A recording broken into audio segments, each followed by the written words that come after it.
پلاران دې خدای نیکبخته کړي پلاران دې چې سړي له واده وکړي بیا په هر څه کې کاري مړه څه ګزاره هم تاسو هم کوئ که نه زموږ په علاقه کې یو سړی و هغه به مشر شوی و بیا به په منډو کې ناست نو ښځې چاته یو خاوند ته ویلو چې ما له بادرنګ راوړه پخوا به دا سادهګان خلک وو نه غټ غټ بادرنګ به خوښو نو هغه بادرنګ په بډه باندې منډلي دي اوس داسې غولي کې په سیډ روان دي دی ورته څه دی لکه اوس په هغه رپې راغی بادرنګ ته یې لاندې وغورځېدو هغه یې وشو او باباګانو او ابایګانو ګزاره کوئ د دې هلک جینۍ سره زموږ علاقه کې یو ښځه وه خاوند و هغه ښځه خاوند ولګېدې خپلې ښځې ته یې وي دا زما زوی دی ډوډۍ به یو ځای خوري چای به یو ځای څکي خبرې به کوي خو تا ورته څه ووي نو د پلار کره به ځې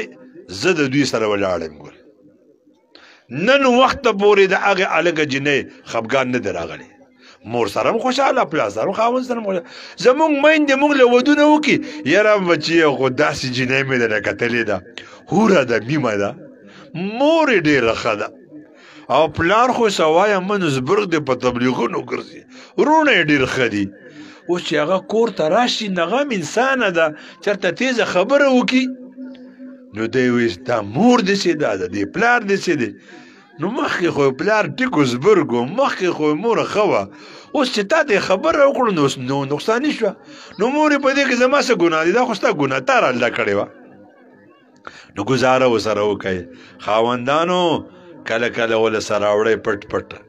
زما یو ملګری دی هغه وی زوی مې وړوکی و داسې لږې لږې خبرې زده کړې وي وی زه کور ته رالم او دا ماشوم مونږ وده کو او مونږ څه بادام پسته پراته هغه خو خوړل او خبرې خو کولې څه خبرې وي نو په دې کې زما دا ماشوم زوی راویښ شو چې ویې کتل چې دوی خو زه وده کړی یم په خپله پستې بادام خوري وی ارامیانو مونږ وده کوی او په خپله پستې بادام خوري نو کله کله د خپلو ټبرو له سره وړی څه درنه غواړي دا وینځې نه دي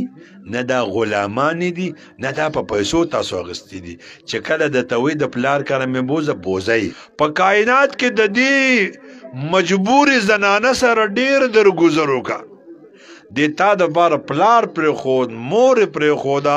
مالداري یې پرېښوده راحت یې پرېښود ستا کور ته راله ستا د بچو ستا د پلار ستا د رونو ستا د رشته دارو جامې به پاکوي ځای به جارو کوي دا ستا دایي هم ده دا ستا دوبي هم ده دا ستا بورچي هم ده دا ستا نانبایي هم ده دا ستا خادمه هم ده دا ستا چمیاره هم ده دا ستا غاسله هم ده هر څه درله کوي نو د دې سره ګزاره وکړه ګزاره ورسره وکړه او چې د ښځې سره څوک ګزاره کوي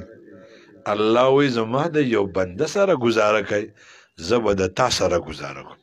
ته زما د بنده سره ګزاره کوي زه به تا د جهنم نه خلاص کړم